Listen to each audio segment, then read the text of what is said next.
আমার।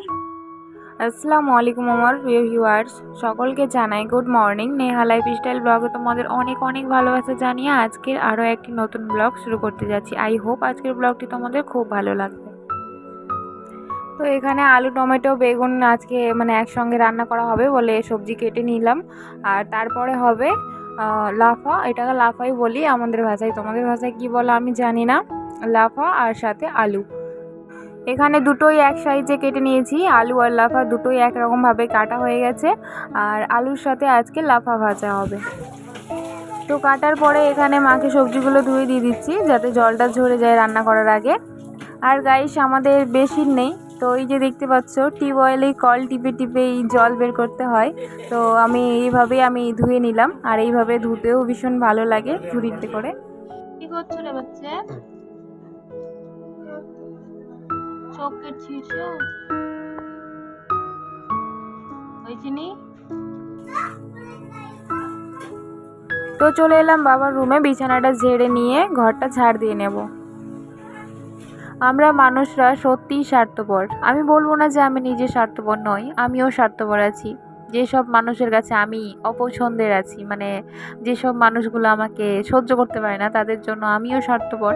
আর আমার জন্য কিছু লোক স্বার্থপর আছে। মানুষের স্বার্থ ফুরিয়ে গেলে মানুষ একে অপরকে ভুলে যায়। যতক্ষণ স্বার্থ থাকবে ততক্ষণই তোমার সাথে থাকবে। যেমনই স্বার্থ ফুরিয়ে গেল তখনই তোমাকে আর চিনতে পারবে না। এতে যে কেউ, আমি হই বা অন্য কেউ হোক, প্রত্যেকটা মানুষের মধ্যে এই বিহেভটা আছেই। তারপর দেখো ঘর ঝাড় দেওয়া হয়ে গেছে, এবার সিঁড়িটা ঝাড় দিয়ে নিচ্ছি। সিঁড়িটা প্রত্যেক দিনই ঝাড় দিতে হয়, না হলে পা রাখতে পারবো না, এত কিচকিচ করে। আর ধুলো হয়ে গেলে নিচ থেকে খুব খারাপ লাগে দেখে। তো ওই জন্য সিঁড়িটা ঝাড় দিয়ে নেব ভালো করে, তারপরে মুছে নেব। প্রত্যেক দিন মুছি না, কিন্তু ঝাড়টা প্রত্যেক দিন দিতে হয়। প্রত্যেক দিন মুছি না বলতে 2 দিন 4 দিন পর পর মুছি। তাছাড়া রোজ রোজ যে সিঁড়িটা মুছি তা না। আর সিঁড়িটার মেঝেটা হচ্ছে এই রং, তো এই রঙের মেঝে থাকলে তো অতটা নোংরা বোঝা যায় না, ধুলো থাকলে কিন্তু বোঝা যায়। আর এই যে রান্নার জায়গাটাতে কার্পেট বিছিয়েছিলাম, এই জায়গাটা সারাদিনের মধ্যে না জানি কতবার মুছতে হয়। আর এটা শুকনো কাপড় দিয়ে মুছি, এটা ভিজা কাপড় দিয়ে খুব কমই মুছি, শুকনো কাপড় দিয়ে বেশিরভাগটাই মুছি। সারাদিনে অনেকবার মুছতে হয়। আর সাথে এই টেবিলটাও না জানি কতবার মুছতে হয়। আর টেবিলে সমস্ত কিছু রাখা হয়, সেই জন্য টেবিলটাও অনেকটাই নোংরা হয়ে থাকে, তো বেশিরভাগটাই এটাও মুছতে হয়। আর ওই যে টাইলস বলছি, কার্পেটের যে জায়গাটা বললাম, সেই জায়গাটা কেন মুছি, কারণ আমাদের টিউবওয়েলের পাশে তো যতবারই জলে হাত দিই ততবারই এই যে জল ছিটে আসে। আর জল তো আর বোঝা যায় না, কার্পেটটা সাদা রং, তো সেই জন্য ভাবি যে যদি কেউ আবার পিছলে পড়ে যায়, তো ওই কারণেই জায়গাটা বারবার মুছতে হয়।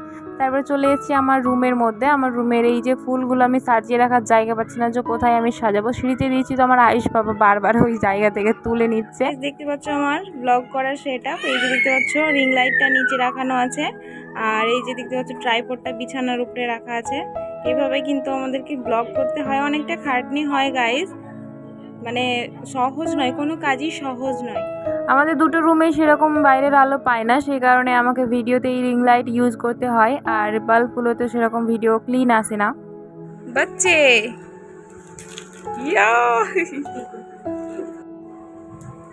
দেখি চোখ চোখ বন্ধ হয়ে গেছে কেন? চোখটা